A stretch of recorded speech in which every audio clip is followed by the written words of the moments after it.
My life felt like a dream come true, one of those you're afraid to wake up from. I was about to marry Julian, the man I had pictured for years as the father of my children, my life partner, my safest haven. Everything was prepared with care. The flowers, the menu, the music, even the small details only we understood. My mother cried tears of joy as I looked at myself in the mirror, dressed in my white gown, thinking that I had finally found true happiness. What I didn't know was that this wedding, which was supposed to seal a love story, would actually mark the beginning of my greatest tragedy. From the start, I knew I couldn't walk down the aisle without my best friend, Laura Jenkins, by my side. She was more than just a friend.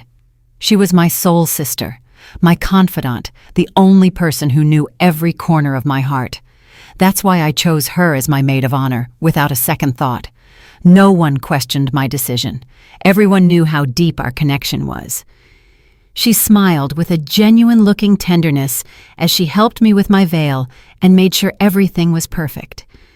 What I didn't know was that behind her sweet eyes, a dark secret was hiding, a secret that would destroy my life from the inside out. We wanted an intimate wedding, far from the hustle and bustle of the city. That's why we chose an elegant estate in the hills of Virginia, surrounded by century-old trees and blooming gardens. The place was magical, with a stately stone manor, cozy rooms, and a hall with high ceilings and enormous windows that let in the warm light of the setting sun. There, surrounded by our families and closest friends, we dreamed of celebrating our love and starting a new life together. Nothing seemed out of place. Everything felt harmonious. But that same place would soon witness the most painful collapse of my existence. We had rented the entire estate for the weekend so that our parents and the wedding party could stay the night before and after the wedding. We wanted it to be more than just an event. We wanted it to be a moment of togetherness, shared laughter, and joyful anticipation. The night before, we all had dinner together on the patio, which was lit by string lights, with soft music playing and glasses of wine in our hands. Julian seemed calm, even affectionate, and Laura never left my side, just as always. No one suspected that behind all that calm, a storm was brewing that would change our lives forever. That night, I went to bed with a heart full of hope, mentally replaying every moment of the day, convinced that I had finally found happiness.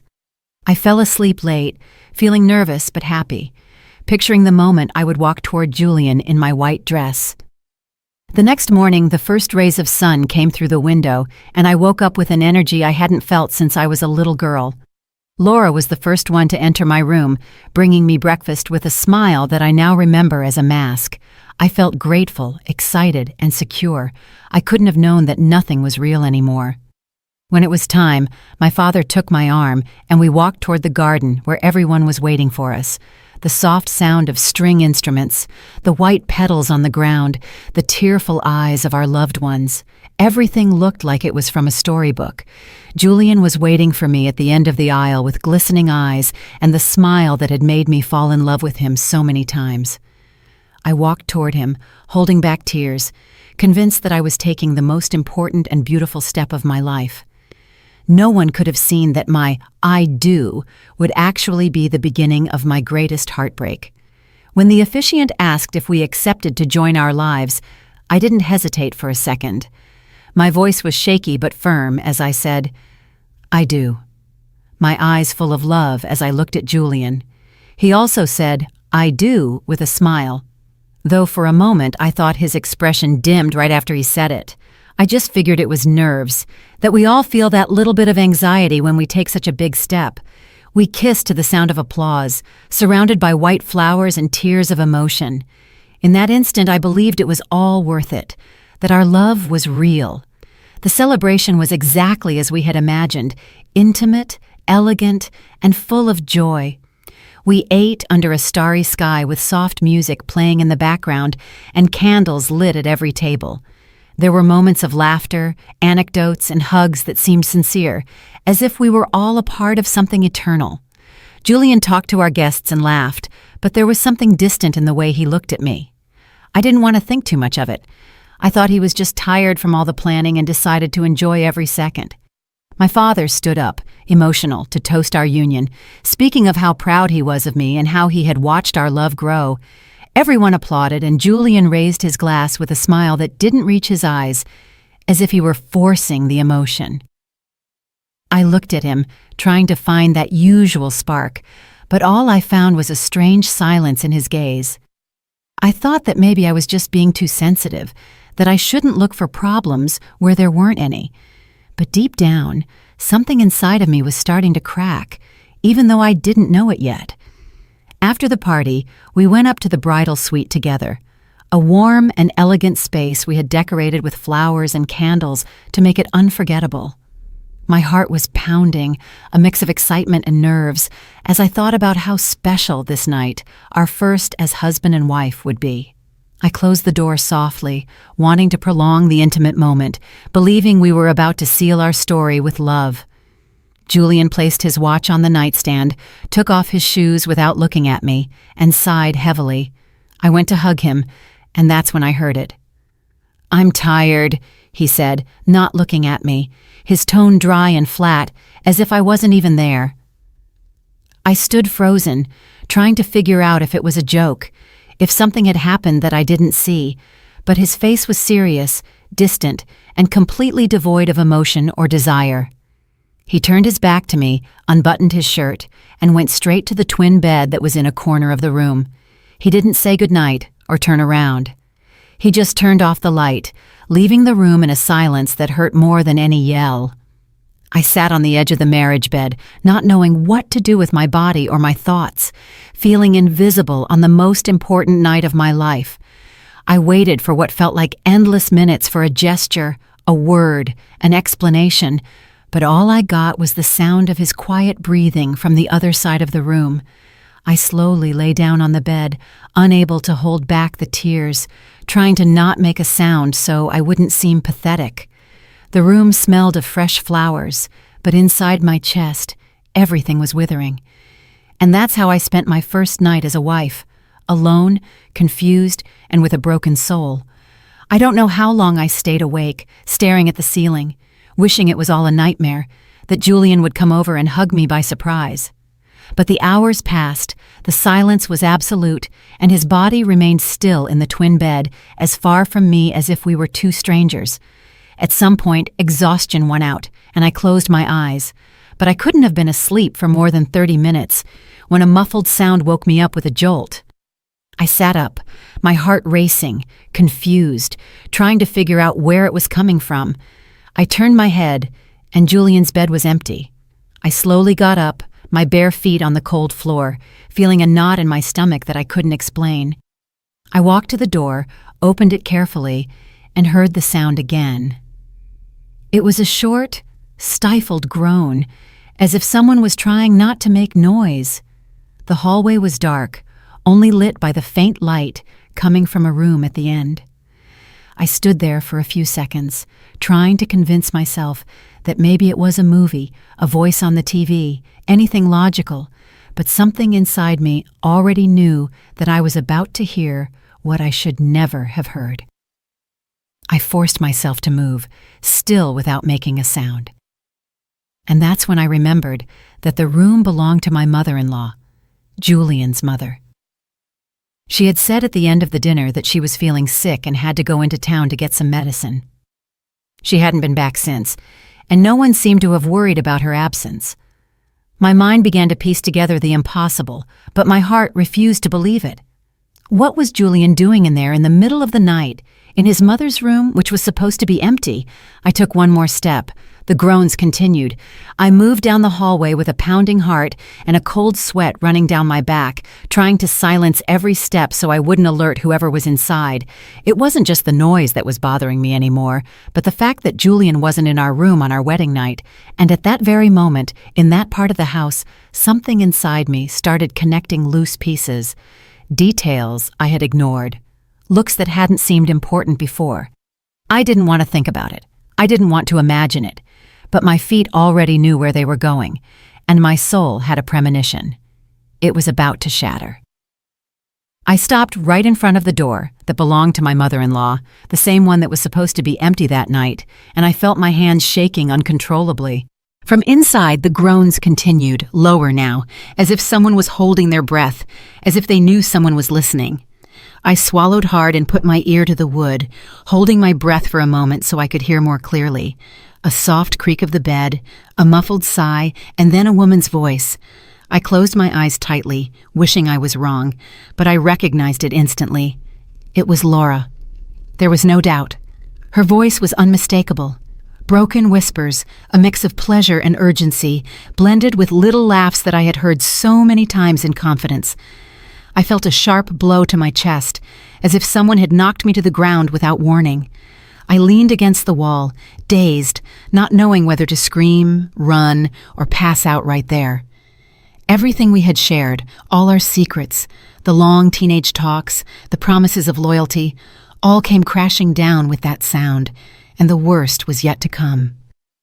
And then I heard his voice. Julian's deep, unmistakable voice, whispering Laura's name between low gasps that left no room for doubt.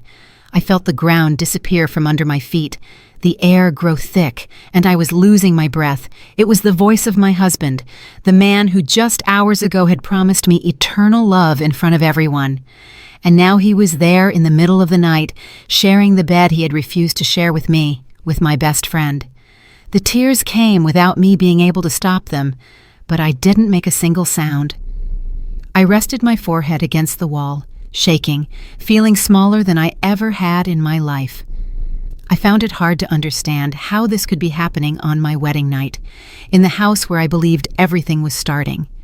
Every word, every groan was a dagger straight to my soul, and still, I didn't move.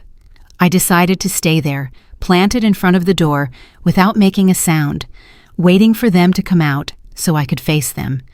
I needed to see their faces, hear their excuses, and confirm with my own eyes what I had already heard. Time became eternal, every minute a torture, and my heart beat against my chest with a wild force. I closed my eyes, opened them, and I was still there. I didn't leave. The door opened suddenly, and Julian came out, his shirt unbuttoned and his belt askew, running his hands through his hair as if he didn't expect to find anyone. When he saw me standing in front of him, he froze for a second, his eyes wide and guilt tattooed on his face. He didn't say anything. He just turned around as if looking for an explanation for his own betrayal. And then she appeared. Laura came out behind him, her hair disheveled, her makeup smeared, and her dress wrinkled, holding her heels in her hand. When she saw me, she froze, rooted to the spot, as if she had seen a ghost, unable to pretend, to run, or to hold my gaze. I didn't need any more proof. The image of the two of them, together, in silence, with guilt in their bodies, spoke louder than 1,000 words. And still, I dared to ask why. I stood in front of them without moving an inch, blocking their path, my body tense and my voice broken by anger and pain. I asked them how they could have done it, how they had the cold-bloodedness to betray me on my wedding night. Julian didn't know where to look. Laura didn't even try to pretend to be surprised. Silence was their first response, as if they expected me to just leave without saying anything. But I didn't move. I didn't stay silent. I didn't give them that way out. Then Julian raised his voice nervously and told me I was wrong, that nothing had happened, that he had only helped Laura pick up some things his mother had left in the room. His lie was so clumsy, so absurd, that for a moment it hurt even more than the betrayal itself. Laura didn't say a word. She just looked down while he kept inventing excuses, each one more fragile than the last. He looked at me as if I was the one losing control, but there was no more room for his theater. I told him I had heard everything, every whisper, every groan, every word they should never have shared between them. I told him he didn't need to say anything else, that his silence had already said it all. Then Julian dropped his shoulders, closed his eyes, and finally admitted it in a low voice, as if he no longer had the strength to keep up the charade. He didn't say he was sorry. He didn't explain why he did it. He just said he had been confused for a while, as if that justified his betrayal. Laura burst into tears as soon as she heard his confession. She covered her face with her hands and began to repeat over and over that she was sorry, that she hadn't wanted to hurt me, that she didn't know how things had gotten to that point. Her crying didn't move me. It was too late for tears, too late for regrets. For years, she was the person I trusted most, and she had stabbed me in the back without a moment's hesitation. She was no longer my friend. She wasn't even a stranger. She was a threat. And in front of me, there was only an empty woman.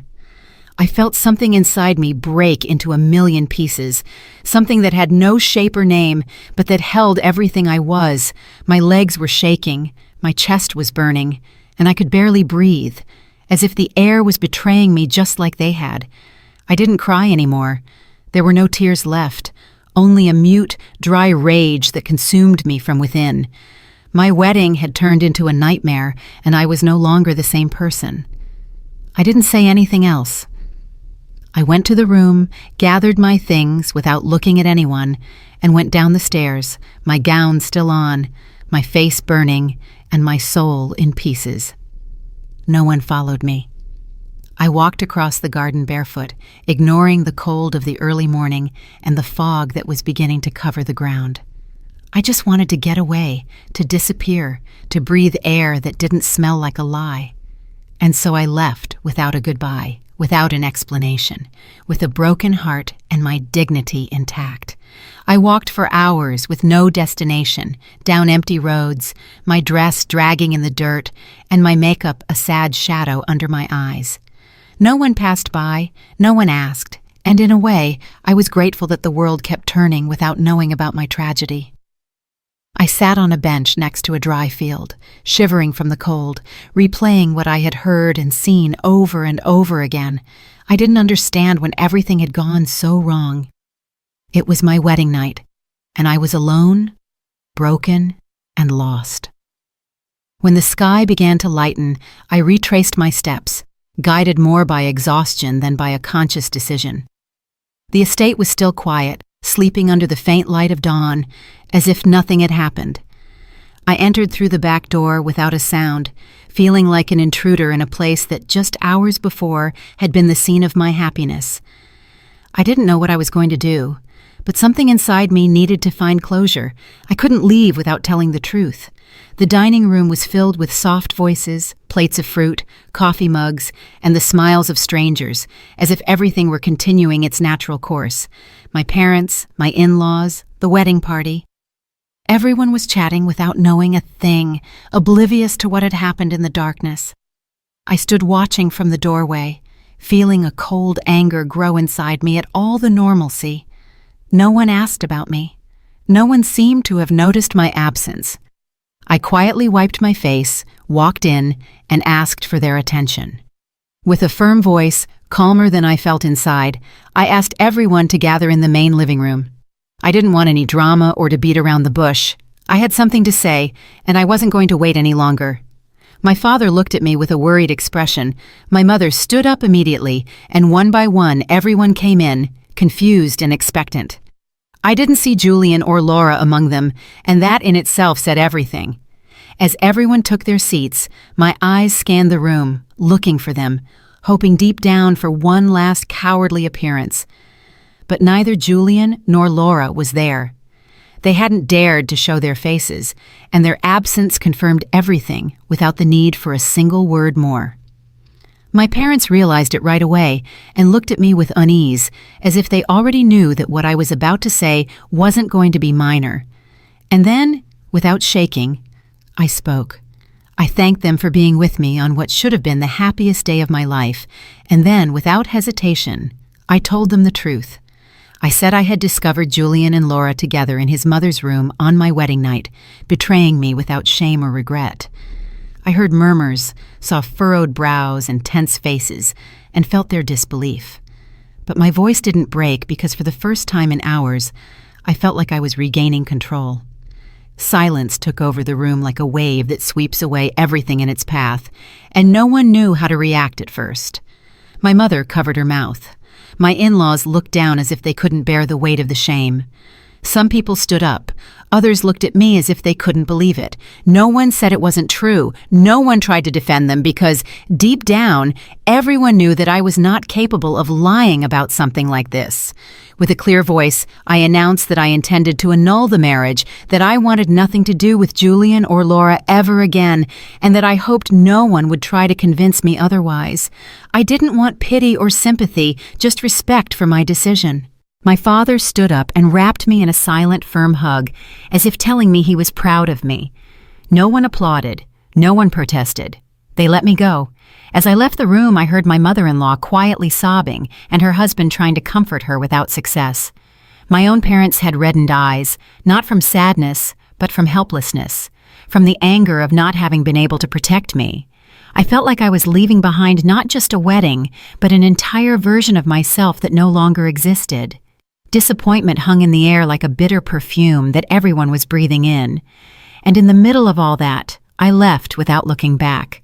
I left the estate without looking back, taking nothing with me but my dignity. The same dignity that, despite the pain, was still standing. The white dress was stained with dirt, tears, and a story that no longer belonged to me.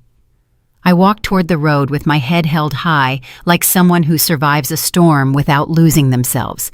I didn't answer calls, messages, or questions. That part of my life was dead to me.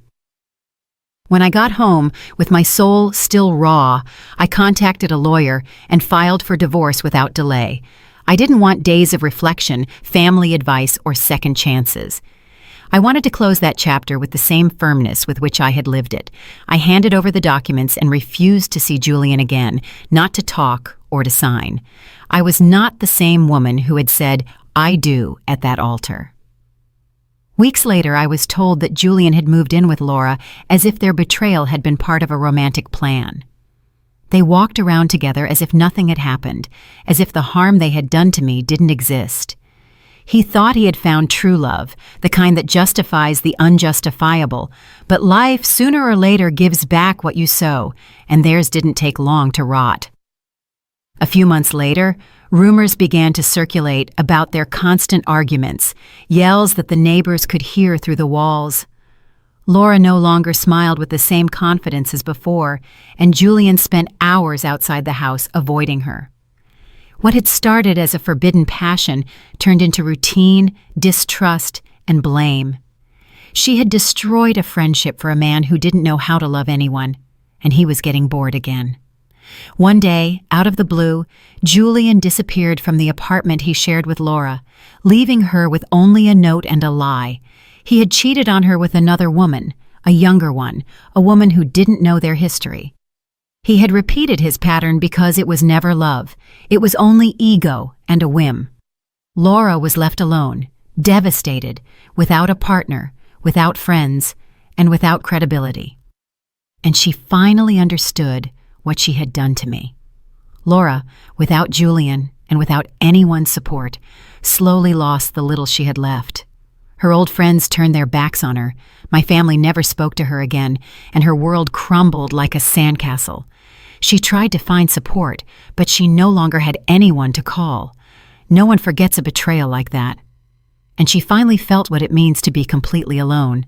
I, on the other hand, decided to throw myself into my work, to rebuild myself from within, without needing revenge or explanations. I opened my eyes, surrounded myself with new people, and learned to make decisions from a place of calm. I invested in myself, in my business, in my ideas, and little by little, the sadness gave way to clarity. I discovered that I could be happy without depending on anyone, and for the first time, I began to feel proud of myself. I opened a second store, then a third, and in less than a year, my name began to resonate in the industry with respect and admiration. Customers, suppliers, and trade magazines all wanted to know who this woman was who had built a small empire from nothing. But I wasn't looking for recognition. I was just looking for stability. The independence I had always dreamed of was something I was building with my own two hands, and no one could take that away from me. 3 years passed. My life was different, serene, solid, without turmoil or open wounds. It no longer hurt to remember that night. On the contrary, it reminded me of how far I had come since then. I had left Julian, Laura, and everything they represented behind. I had learned to be alone without feeling empty, and just when I wasn't looking for it, the unexpected happened. It was at a business meeting during a presentation with other entrepreneurs that I met him. His name was Daniel Jackson, and he spoke with a quiet confidence that wasn't intimidating but captivating. He didn't try to impress me or sell himself. He just listened to me carefully and asked me questions no one had ever asked before. I didn't feel butterflies. I felt peace, and in that moment, I knew something was about to begin. With Daniel, everything was different from the start.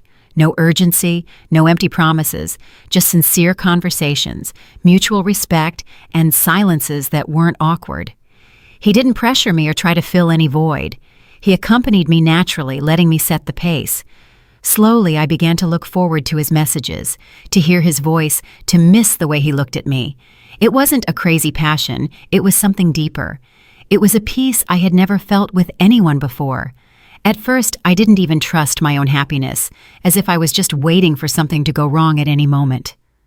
But Daniel understood without me having to explain it. He was patient, steadfast, and constant. With every gesture, he showed me that you can love without destroying, without lying, without using another person as a life raft.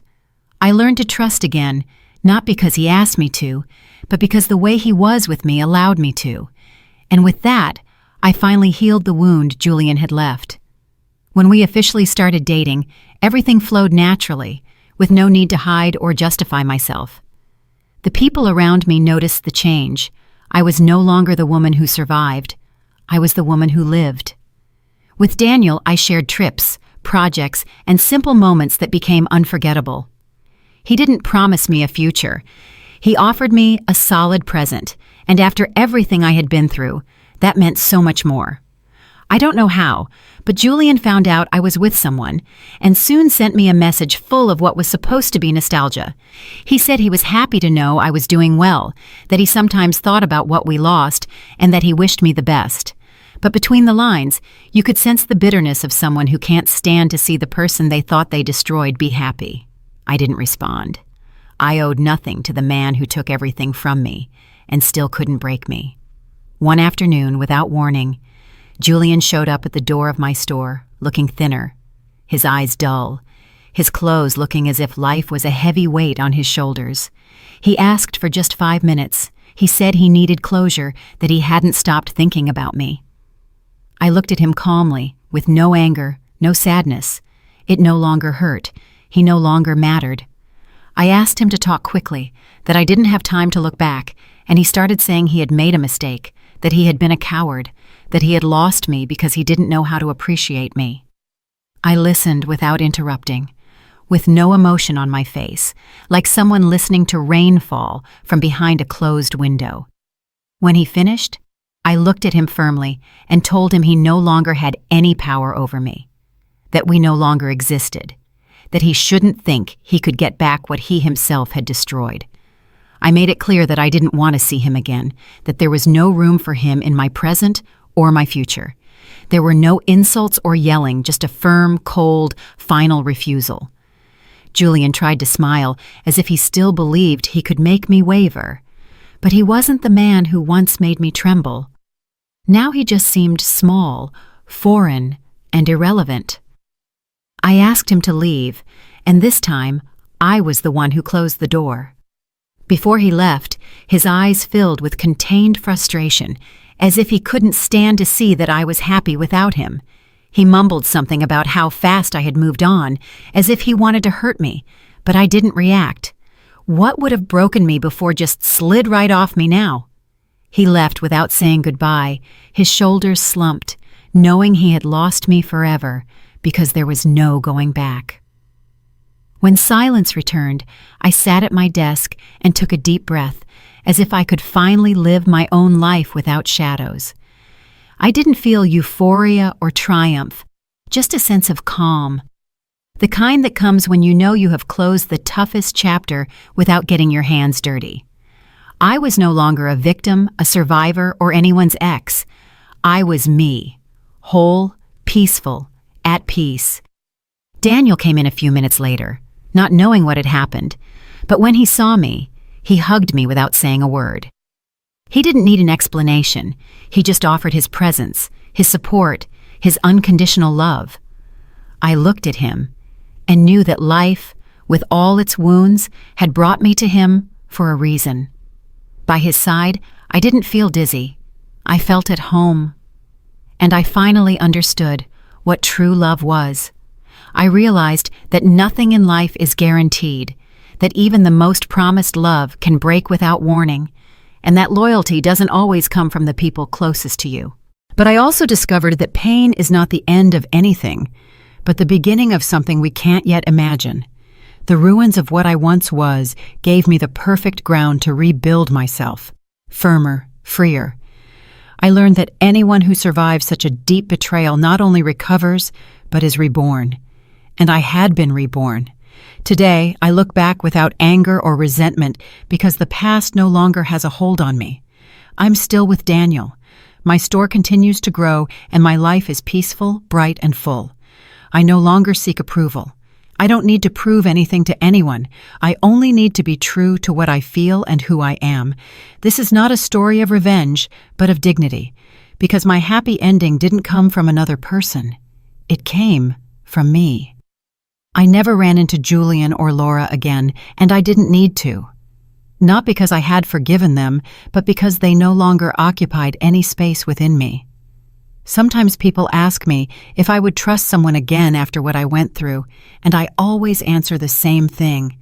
Not only did I trust again, but I learned to choose better. Daniel didn't come to save me. He found me whole and chose me that way.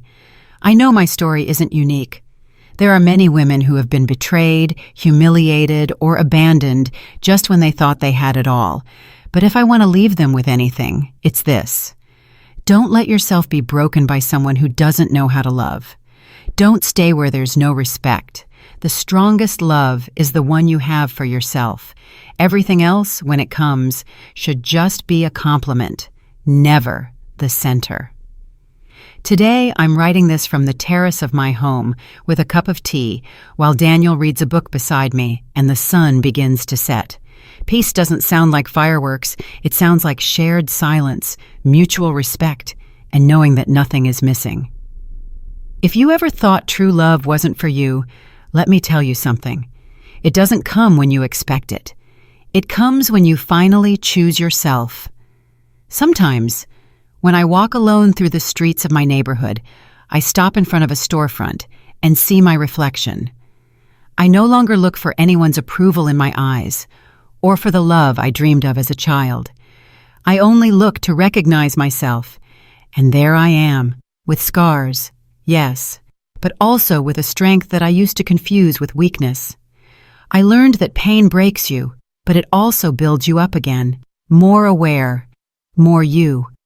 I keep a box with memories of that day that changed everything, not to torture myself, but to not forget how far I've come since then.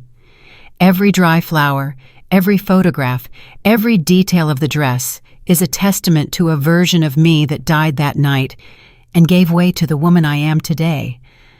I don't throw that box away. I embrace it and respect it, because without it, I wouldn't be here. Daniel sometimes looks at me as if he doesn't understand how someone so wounded can love with so much calm. And I smile at him, not because the past doesn't hurt, but because it no longer controls me. When love is real, it doesn't demand absurd sacrifices or ask you to make yourself small. True love begins when you decide not to beg for affection, when you know that whoever chooses you must choose you freely. And so my story ends, not with a kiss in the rain or with a fairy tale wedding. It ends with a cup of tea, a hand to hold, and a peaceful heart. Because I understood that the real happy ending isn't finding the perfect man, but becoming the woman who no longer needs to be saved from anything, just to live in peace, in truth, and in love. Did you like my story, and which city are you listening from? Let's meet in the comments. If you liked the story, you can support me by sending a super thanks so I can keep bringing more stories like this. Thank you so much for your sweet support. I'm looking forward to your comments on the story.